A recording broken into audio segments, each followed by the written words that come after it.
Welcome to Real Talk with Reginald D. I'm your host, Reginald D. On today's episode, I have Adam Holland, guitarist, songwriter, and producer. He also founded the 80s group Valentine, the 90s group Open Skyz, and is currently the guitarist for the Steve Augeri Band. Augeri Band. It's okay. His name gets butchered. I know, man. He's a J. Trust me, it's okay. All good. I appreciate that. He was a former Journey lead vocalist. Correct. So, Adam, man, welcome to the Yes. show. I'm so glad you took the time out of your busy schedule to hang out with me for a minute. It's truly indeed an honor. Thank you. And same to you, man. Right back to you. So thank you. Thank you. So, Adam, can you tell us about Adam Holland? Where did you grow up? I grew up on Long Island. You might hear the accent, Long Island, New York. It was a great place to grow up. I grew up in a place called the Five Towns, which was on the eastern part of Long Island, kind of in Nassau County, close to New York City. But because there were these five towns, there were multiple high schools and middle schools. So it was kind of cool. They really should have had one big school, but whatever, they had all these different schools. So I had friends at various different places. It was a good place to grow up. And then it was also, as I got older, it was a great music scene in my high school years. And right after that, it was a very, very active club circuit. I was just at the drinking age. I was just like right at it where I would be able to get into the places, as opposed to like it kept moving. I was just at the right spot. So let me play in the clubs and bars when I was, still 18, 19, 20. Wow. So, Adam, what initially drew you to the guitar and where did you start playing? Well, my sister, who's a couple years older than me, so late 70s, she would be blasting the records of that time, the Boston, Foreigner, Foghat, Elton John, Peter Frampton. I mean, all that late 70s pop rock. And I was just bombarded with it. So that was on the radio. It was everywhere you went, AM radio, that kind of music was there. And she played guitar, and she had a guitar, and there was a friend who taught her. So, of course, I wanted to play. I was a little kid wanting to do what the older kid wanted to do. But then I heard a song by the group called Orleans. It's called Still the One. It's a really cool guitar solo. And that's what it really triggered me to want to ask my mom if I could take lessons too. And I took the guitar from my sister, and then we never looked back. So, I leaped ahead. I took to it pretty easily. And I was 11 years old, and those bands and that sound, that era is what really drew me into music, into playing guitar, with that guitar-oriented music. Yeah, that was a great era too. It was. Amazing. Those records still sound great today too, man. Steve Miller, what else? Boston. I mean, all those killer records, Absolutely. Absolutely. So you took guitar lesson. Now, I'm thinking now, once you get in the band, do you play by ear? How does that work? Both. I studied a lot of ear training. I was able to pick up. I had good ears and learn stuff from records and stuff. But then I started to take a lot of lessons. My parents were like, if you're going to do this, let's do it. So I studied classical. I did all the things. There was some pretty good little music schools locally, and I stayed local for college, but I became a music major. So I went heavily into the classical learning. But having said that, a year into that, I'm like, wow, this is amazing. I'm enjoying the crap out of this. However, it's not going to get me far being in a rock and roll band. This is really training for an orchestra where rock and roll is a little more organic.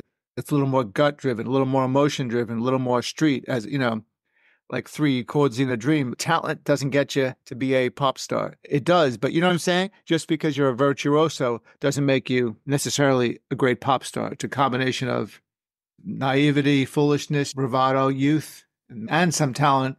So it's a combination of stuff. It's the big mixture. Who knows what that perfect mixture is, but so I did study, but I then later on stopped and dove into the rock and roll. Okay, we have a little in common. My family members going to probably get me on this because I do play guitar a little bit by ear. Oh, nice. And I was taught, my cousins, my whole family plays by ear, man. Keyboards, guitar, drums, whatever. We grew up in the church and things like that, and I didn't pursue it. My cousin was teaching me. I was playing with him in the bedroom at my grandparents' house. Right. But I never went forward because I said, hey, man, I don't want to be stuck in a church playing the guitar on Sunday. Right. Understand. It's definitely it's a big leap being a musician. Deciding to do that for a career it's a big leap. Right. So, that's why I am a motivational speaker, and that Right. is my gift, and that's what I do. But they probably listen to this like, man, I didn't know you did this. And so I got to Well, kind of buried it. I bet you could still play if you want. Do you still play? Uh, Not really, but I could pick up. If I can Right. pick it up, I can go with it. Right. So for pop and rock, the ear is more important than like knowing the theory. You need to know it, but some of the best musicians don't have any idea what they're playing. They know what it sounds like and what it feels like, and that to me is what makes a rock and roll a pop artist. I'm not saying you shouldn't be trained. I'm not putting that down in any way, shape, or form. I'm just saying that the ear is really the most important and the gut. Right. Exactly. Because a lot of people, they ask me, say, man, where do you know that from? Because I listen to a lot of music. I just love music, Right. all types of music. And I Right. can hear a sound of the band or who's playing. I'll say, this is such and such. This is Right. produced. It's a sound. This sounds Right. when they're authentic. When they Right. got Right. an authentic way of doing it, you can hear that sound and you know exactly who it is, but playing in the background, no matter what. Right. Right. So, Adam, can you tell Yeah. us about the moment you realized you found your passion being a musician? It's a great question. I'm sorry, I cut you off. There's more to the question. I was stepping over you. No, that's fine. And then, I just want to know how to solidify, your passion in playing the guitar.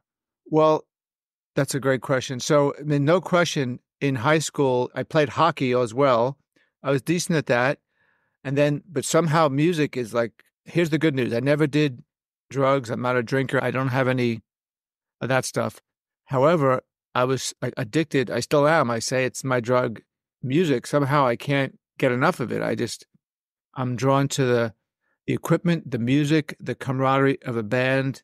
And I think when you're a songwriter, like anybody who either paints or writes, like I don't write songs because I'm like, oh my God, I have to write a song. I write songs because they somehow get in my head and I enjoy putting them out. So once I started to realize I could write songs, like later in high school, and that was the time. I'm like, I guess probably 10th, 11th, probably 11th grade. I'm really like, wow, this is something I have no other choice, but I'm going to do this. I'm going to devote my life to being a career musician or be in the music industry some way, shape, or form. I want to do it. And I remember at some point saying to myself, like, somebody makes records, human beings, they're professional athletes. They're just human beings. Like, why can't I do it? I felt like someone's got to make a record because record companies need to sell records. I mean, somebody does it. So somehow I'm going to figure it out. So that was like my mission. Wow. That determination, man, is what it takes. And believe in yourself. I always tell people all the time. Yeah, definitely. You have to have sort of an abandoned, like, not confidence, but like, you got to go for it. If you're going to do it, the arts, you can't listen to the naysayers because everyone will tell you, be safe, and which they're not wrong, but you have to have a voice that doesn't let you do anything else. That's something it. inside. And I had that.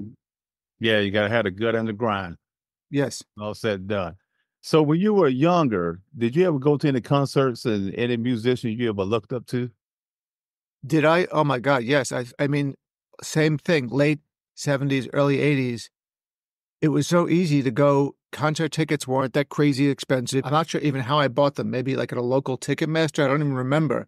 But we would go, and either I would take a train, like into New York City, which was very easy. This train was near my house, took me right to Madison Square Garden. So it was pretty easy. Or there's another place called the Nassau Coliseum where like 6 guys, we'd chip in and get a taxi. So it wasn't like crazy to get to a major concert. Like, so Styx, Boston, Ted Nugent, Van Halen, Elton John, Electric Light Orchestra, whoever came, we'd get, crappy tickets, but who cares? We'd chip in and we'd all go. So you would go see a lot of concerts. It wasn't like a crazy financial like event like it is today. You were able to see a lot of shows.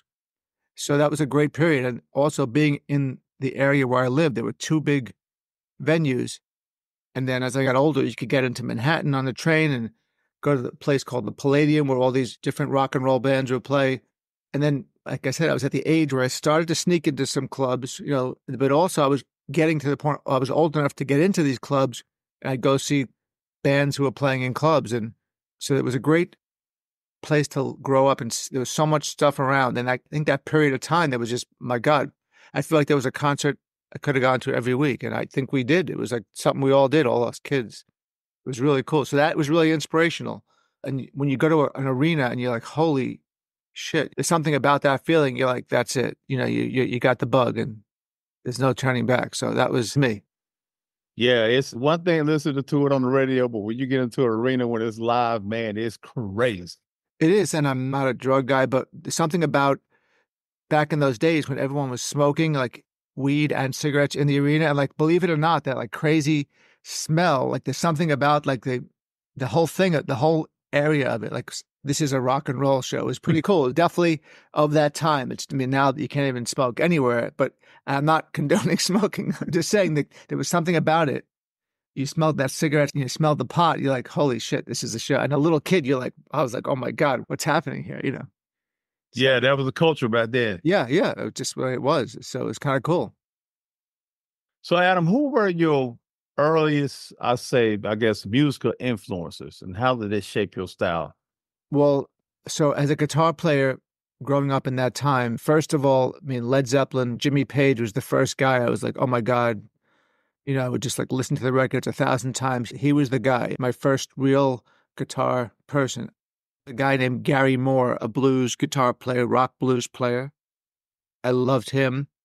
And then in 78, 79, Eddie Van Halen came on, and anybody who played guitar, I don't care what genre that was it, people were like, holy crap. So he was like on one side, the technical, like to this day, like nothing has been able to approach what he's done.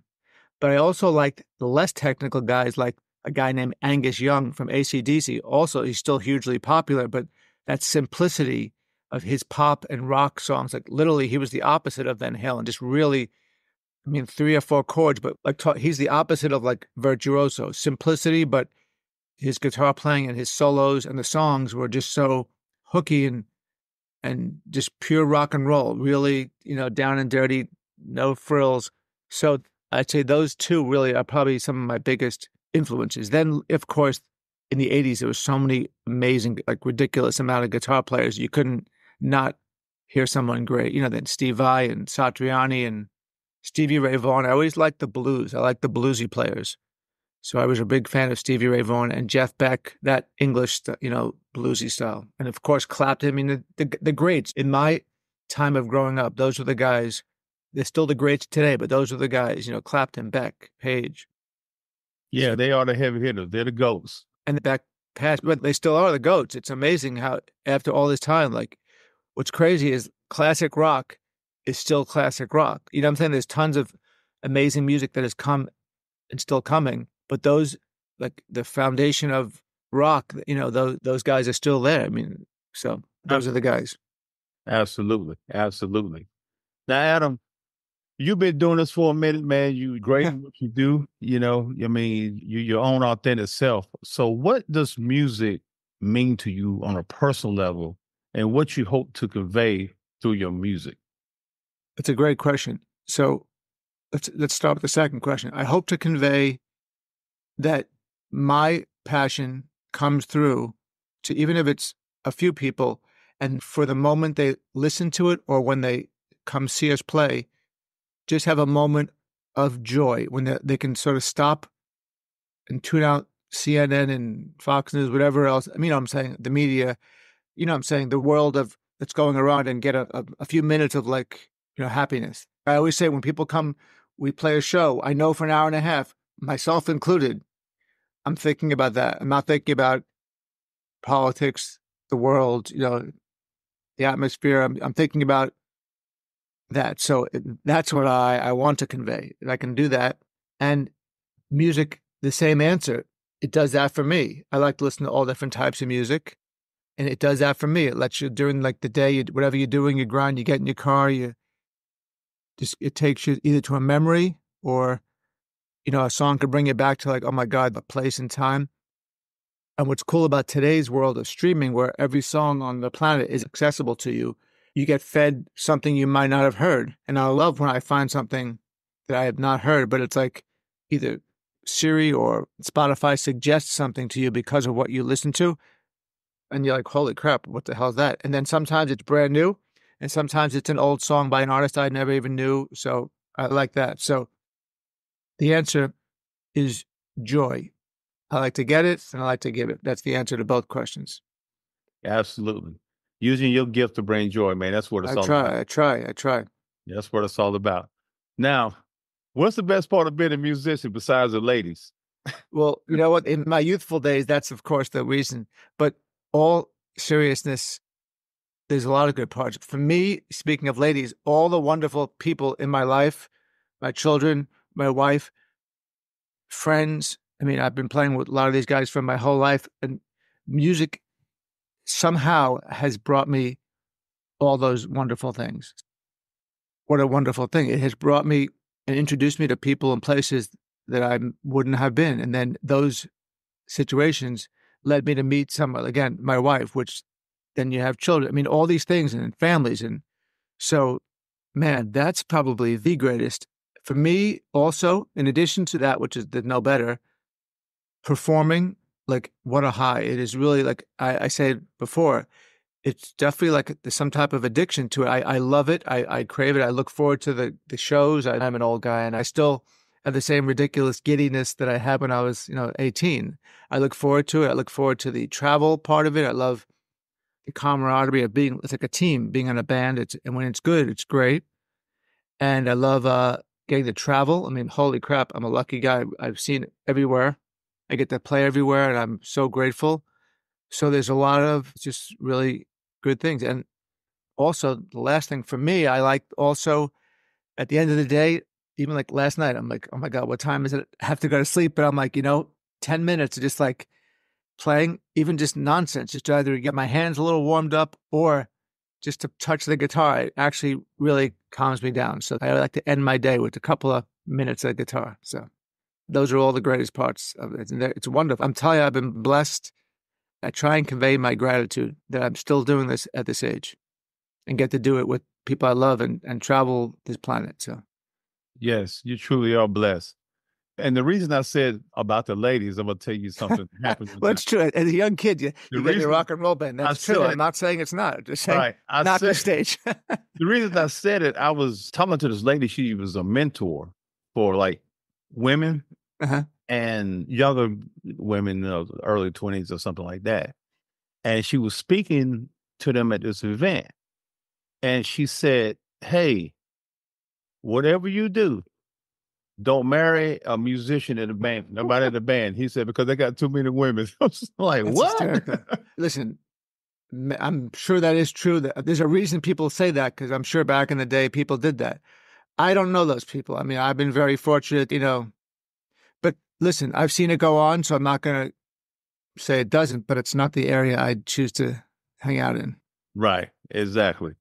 So, Adam, how do you find inspiration for new music or projects? I like to collaborate with people. It's interesting when you listen to music. Actually, I heard a new song by the Black Keys. They're an older group. They put out a new song. I'm like, wow. They did like a repeating riff and the bass changed around it. I'm like, oh, that was cool. So not that you're going to go do the exact thing, but you're like, wow, it kind of made me go, I picked up the guitar. I'm like, oh my God, what did they do? So something like that. And I'm like, oh, I want to write a song with that sort of vibe, like how they kept the notes, like what U2 would do. I do that often. I think the Edge will play like a repeating line and the music will just keep the same line, but things will travel around it. So that's one way, hearing something, but somebody will say something. And like, I'm a lyricist as well as a musician. So someone will say something or some on the news or something, they're like, holy crap, that's a title. If you have a title, that's when everything can fall into place. You can have 50 musical ideas, but you need that strong lyrical idea. And technology is so wonderful for musicians in this day and age. You can record right where I'm sitting here. There's a little home studio, and I like to put on a groove. Like there's all these like sort of pre-packaged drum grooves you can buy, and I like to put those out, just kind of randomly put them on. And sometimes those will inspire a song. Like there's a song on my new record. It's called Tears Of, and it starts out with this drum groove. And I actually heard the groove and I like, oh my God, that triggered the whole song. So something sonically, something in a word, a title, and then hearing other music, that's where I get my inspiration. And sometimes once in a while, a riff just comes, you're playing it, you play a riff, you're like, oh, that was cool. And you record it. So, Yeah, we have something in common on that because someone asked the other day, they said, man, how did you come up with all this motivational stuff that you right, speak about on your podcast? I said, I would just hear a word. right, I hear like one word in a song. I could be walking through the grocery store, there's a song playing, I hear one word. Now I got a whole motivational thing I'm talking about. right. You know? Exactly right. Because I might hear the word and say, that's cool, but you can take that and embellish it and write like your piece on it, which is so it's the same exact thing. Something triggers you, then you could develop it. Absolutely. So, Adam, I'm going to ask you this. Sure. What are your go-to guitars, your pedals, and other gear in your setup? Oh, wow. I'll talk about guitars all day. I like a Strat style guitar, Fender Strat. Okay, it's a little tricky question. So Fender Strat is like that shape. There's one right back there, right? Right. And there's Les Paul shape. I like them both. So I like a Fender Strat shape, but with the specs of a Les Paul. I like a little shorter, and I'm sponsored by a company called Landon, who makes them like a boutique builder. So I like those kind of guitars. They're basically Strats, just basically, I call them parts casters, custom Strats, but it's a Strat with like Les Paul type stuff, kind of what Eddie Van Halen did. They call them super Strats. So, but I love the shape and feel of a Stratocaster. That is my must thing. Again, Les Paul, when I'm home playing around, sitting around, I'll play them all, Telecasters, all different shape. But when I'm playing live, I need a Strat shape. And for amps, I'm a traditional, you see behind me, I have some Marshall cabinets. I have some Fenders too. I love the traditional amps, the Marshalls, the Fenders. And I also love the modern day, this company is called Friedman and Saldana, they call them like modern day high gain amps, which are just phenomenal. And I'm also an artist with a company called Fractal Audio. They make digital effects, and there's a new world of amp modeling. I'm not sure if you're familiar with that, but it's a digital replication. And for someone like myself who travels, and it's called fly dates, where I fly in, I fly home, the digital versions of these amplifiers comes in a nice little package that you can bring with you. And is it the exact same thing as an amp? It's 99% there. So, but it has a convenience level that's 1,000. So those are my go-to things. So. Okay. Well, hey, that's what a profession has, right? I like guitars. I have a lot of guitars. I see something like, oh, I need that. They say, how many guitars do you need? And the answer is just one more. So let me ask you this. Before you go on stage, what is your, I guess, prep, your ritual mentally? Because I have my own, a lot of motivational speakers like to be quiet, like to meditate. A lot of my stuff is within, I got headphones on, man. I'm jamming it out. I'm right. hyping it. That's my way. So how did you prepare mentally? That's a good question. Well, the good news is when we play like with the guys, my keyboard player, bass player, drummer, and Steve, the singer, he's off in his own room. He's doing a warm up. He's in a different room warming up with headphones. But the rest of us like to actually, it's not that we need to play the parts to like remember the parts. There's something about like we just jam, we would kind of run through the set halfway, really quick, not a whole song, but like just make sure we touch on every song for about maybe a half hour, hour before. And then myself, at least a half hour before, I just do like random hand exercise to get my hands like super loose. And then I also like to, this is a little different, depends on what we're playing. I like to stand on the side of the stage at like 10 minutes to 15 minutes before I go on, just like with my guitar, like in the darkness or in the side, just like get in the zone. I don't know what it is. Guys like, wait here. I'm like, I just need to be on the side. It's like a weird thing. And I just do some hand exercise. I don't care what it sounds like. I'm just moving my hands. I get in like a zone. I like to do that. That's my routine. So, yeah, that works for you. Yeah. Right. So that's all that matters. Yeah. I can't just go right on. Some people can do it. Like, I need to, I like to take a little, Exactly. Now, what I'm impressed about, Adam, is that you've had an extensive career in music. I mean, a lot of people can't say that. You have been doing it and you're still doing it. And I think it's a testament of the gift you have. I think it's the effort you put into it. And you manage moments. I feel like you manage moments. No question about it. And that's a true statement. The older I get, I'm telling you, and the guys too, everyone who we play with, we've worked to get here. You're right. And we are so appreciative that we're still doing this. I mean, I'm telling you, I don't take that for granted. Not one single day. So how many years has it been with you? Professionally since 18. So I'm do the math. I'm 59. So Wow. I think most people, except for a few, Bon Jovi, Smashing Pumpkins, I mean, like Def Leppard, who have sold gazillion Journey and are still doing it. You too. That's the real ultimate. A guy like myself, I have not sold millions of records, but I've had multiple record deals. I've had publishing deals. I've done everything. I guess what I'm saying is you always wish, oh man, if I only had that hit song. Of course, as a creative person, you always want that. So that's here. But not to take away from that, but as a musician, the fact that I've sustained in this world and gone from the next and stayed in the game and at a professional level, I don't take that for granted. I'm like, man, thank you for my little piece of the pie. What can I ask? There's always someone better than you. There's always someone richer. There's always someone behind you, like at any stage of life, any profession. So there's always someone who's doing better than you, right? And then there's guys who are not. And the guys who aren't, you're like, holy shit, thank God. I try and keep the perspective of, like I said, I'm at my age. I've had a wonderful career. Everything I set out to do, I've done. And I play music and with people who I like. Talk about incredible. We all like each other, which is, that's a miracle. It's hard to do. Exactly. But I'll tell you, longevity, here's the thing. All the years you've been doing this, you've been learning the business on the way. You learn, more you learn, the better you are, the more you grow.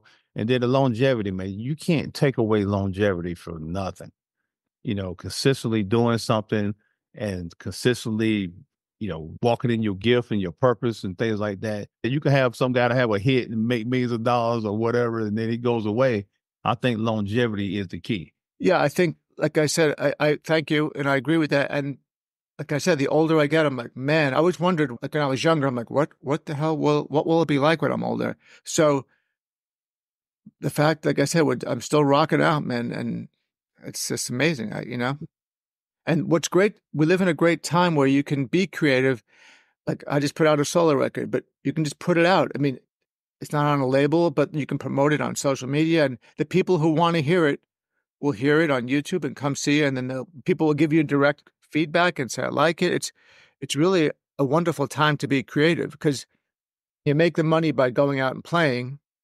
So it promotes that. So it's a great time for creativity. You can record stuff in your house and put out a professional sounding record without having to go spend studio time. I mean, you have to spend some money, but my point is you can do it at a human cost and make a real product and put it out on Spotify, and anybody who wants to hear it can hear it. That's an incredible thing. Yeah, you could do a lot now than back in the 70s and 80s. Right. Like that. I mean, YouTube, as crazy as it is, it's just it's incredible. You're your own TV show host and some click, and I love watching YouTube. That's like the TV I watch now with my daughter. We use YouTube shows. And I'm like, you know what? I'm like, the people who are good they're good. It's like another kind of TV show. It's another way. It's good. So we live in a time where creativity can be expressed and get out there, and people who will want to find it will. And that's pretty cool. Absolutely. Yes, sir. So do you have any memorable on-stage moments? Yes, I have a lot. I'll give you a good one and a bad one. I'll make it short. So the funniest one, which is the movie Spinal Tap, it's a great comedic spoof on a rock and roll band, like an 80s band. So we always say there's an expression, maximize your minimums, because something's always like, oh shit, you get there, you're like, oh man, it's raining. I mean, there's something like, oh yeah. There's always some comedic, you have to have a good sense of humor. Otherwise you freak out. So the first time I played in England, it was actually 2008. It wasn't that long ago. We played a festival and the band Valentine got invited to play this 80s festival. We were super excited. And, I made sure I got the right voltage transformers, right? Because, it's 220, 110. And it was a hectic get on stage, hurry up. And it was a kind of hectic situation. It wasn't chilled out. It was get on, you got to go, no sound check, play. I'm like, holy crap. And I'm behind this, the amplifiers, and the drummer is over here to my mic. He's over to my left. So I'm scrambling. I'm got the guitar. And I plug in the thing that my transformer, I guess I didn't have the right transformer. And literally, like a cartoon, I went flying backwards. I look like Wile E. Coyote. I had smoke around my head like a little, whatever, Bugs Bunny. And the power went out in the whole building. And they were like, what the? People were all these big, burly English guys like, what the F is, who the hell? I'm going to kill it. I'm like, holy shit. And by the way, I was like totally like thrown. I was like really startled and like, what the hell? I'm like, am I okay? You know, I'm like, am I okay? I'm like, what just happened? It didn't knock me unconscious, but it definitely threw me. I hit the wall. And thank God Mike saw it. So that was the bizarro. And then we shook it off and the power came back up. Thank God it took a little while to get the power back on because I had to go play then. So that was like a silly moment. And there's been a bunch of other, you know, nonsensical. You get off on stage, you're like, holy shit, I forgot my guitar in the dressing room. You know, you name it, silly stuff. Then that's a funny one. And then one of the best ones ever was the first time I ever played an arena. Your whole life, you're like, oh my God. And you go to see all these bands, like I told you in the 70s, like 80s, like you're in an arena watching these guys on stage, like, holy crap. So the first time I got to play an arena was in 93 or 4. We got the chance to open for Kiss, Open Skyz, at a festival in Chicago. And also no sound check. You know, we had been on the road for a month, so we had a very good road crew, a little different. We had full on professional operation, tour bus, the whole thing. But I remember going, oh my God, no sound check. I'm just going to walk out and like, I pray to God that everything's okay. So really like a movie scene. I remember it. Like you walk up the ramp onto the stage, you come from the big sort of arena hallways. And I remember going like, I have no idea what it's going to sound like. I pray to God, and my guitar tech handed me my guitar and I just walked out and I just started playing. And you know what? It sounded like a stereo. It sounded incredible. And it was one of the greatest experiences. I remember like, we were like, because we're all like, holy shit, we're playing, like, this is happening. Like, you know, it was wild. It was really wild. So that was one of there have been tons. And with Steve, I played many, you know, big places, but that was the first time I did a big, really big place like that. Right. Yeah, man. I like that. That's hilarious. Let me back up on something. Sure, man. You got on stage and you forgot your guitar? It had happened. It happened to Gerard. Gerard, in our high school days, we played a place called My Father's Place in Long Island. And he was so excited. This is not me, Gerard.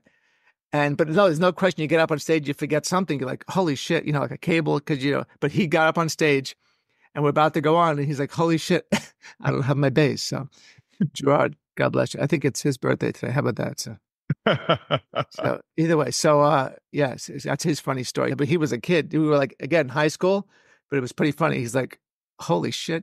I'm like, where's your bass? She's like, oh shit. You know, so you had to run back down. And the dressing room was downstairs. So the answer is it has happened. Yes. All right. I like pretty that. funny, I like right? Yeah, it's good. Funny. It was that funny. I'm like, what? Yeah. So Adam.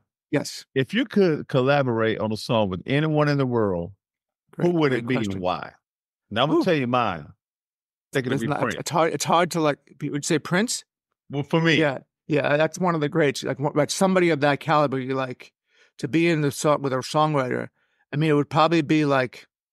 Let me think about this second. Who would be, you know, like a Paul McCartney or someone like that? Maybe even like Bono or The Edge, like Billy Joel, like the songwriters who are like, you know, those iconic songwriters, Elton John. So somebody of that kind of caliber. But of course, it'd probably be, or maybe even like, believe it or not, Billy Corgan from the Smashing Pumpkins. I mean, guys who are like prolific, been over and over produce songs, like not just like one back in the day, but like continue to produce songs. They produce the music, they write the music. So maybe Billy Corgan, Paul McCartney, and The Edge. How about that? I think that'd be my ultimate collaborative team. How about that? Oh, that's a great one. That's a great one. So Adam, every musician has faced challenges and things like that during their career. What were some of the obstacles you encountered and how did you come through it? That's a great question. So, you know, one of the hardest parts was after having 2 record deals and living through the 80s and living through the 90s, and then in the late 90s, you know, having it all like literally like stop and then going back to like civilian life. That was probably the most like, what the hell? I didn't think I thought that would be it. I'm okay. It was a good run. I was like, okay, I'm happy. I wasn't sure what to do professionally. I just didn't know what to do. I'm like, do I play like in a cover band? I didn't even know what to do. So, but I guess I'm a spiritual guy.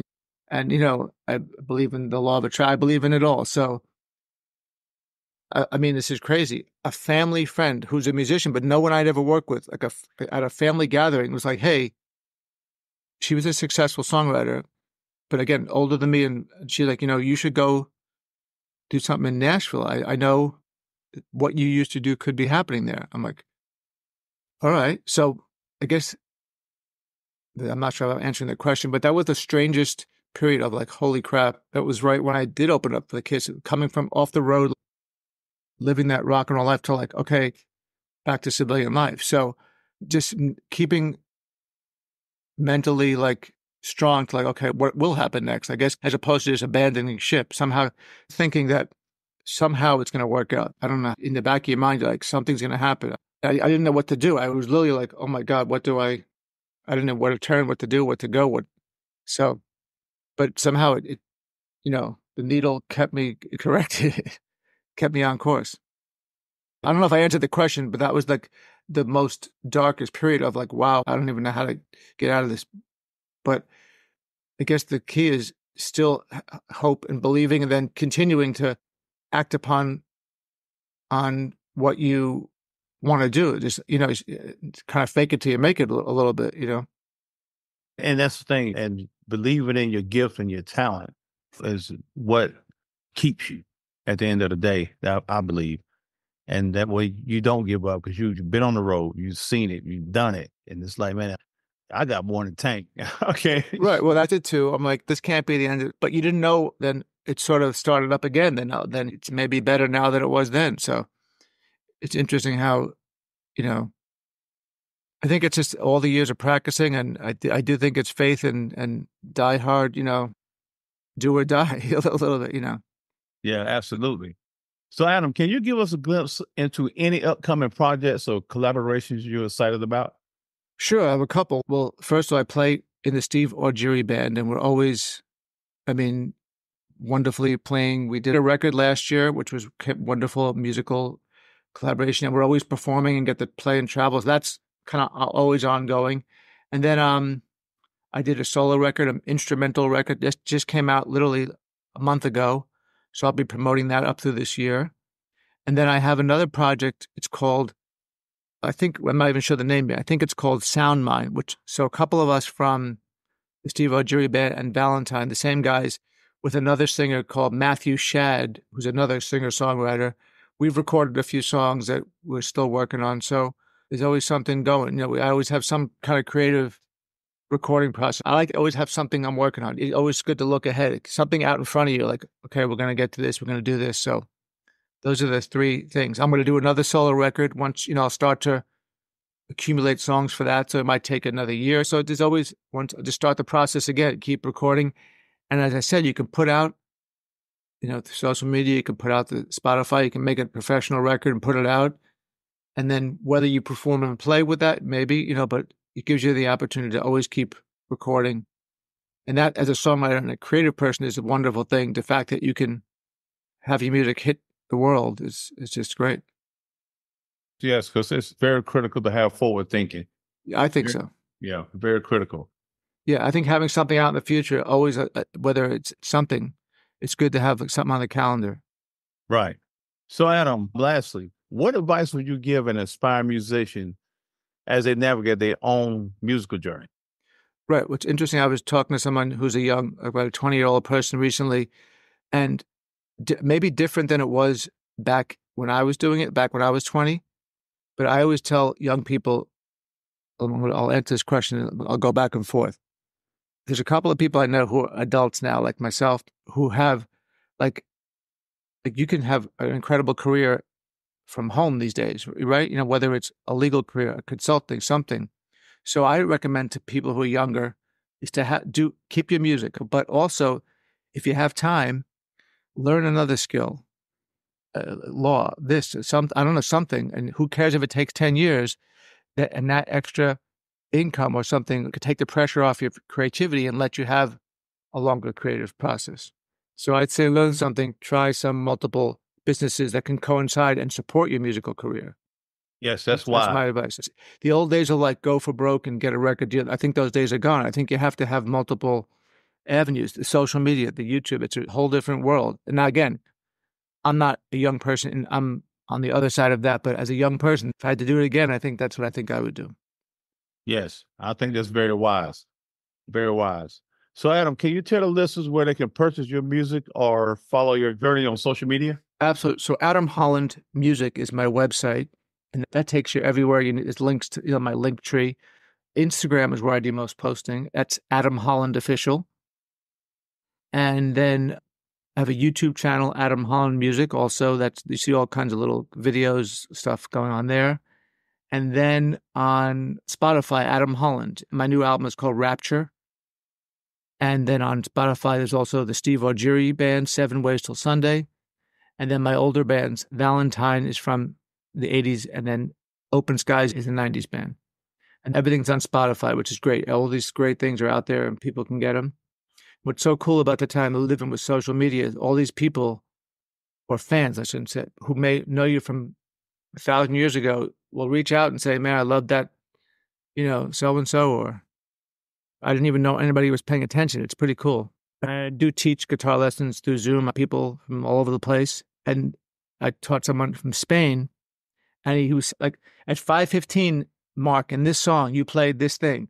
Can you show me that? I'm like, holy crap. First of all, I don't even remember it. But second of all, like the fact that like someone was paying attention to that little spot, then now can reach me and learn it. That's pretty cool. Yeah, man, Isn't that wild? Cool. That is cool. It's like someone saying, remember, I saw you sometime in the 80s and you said a speech and it affected me this way.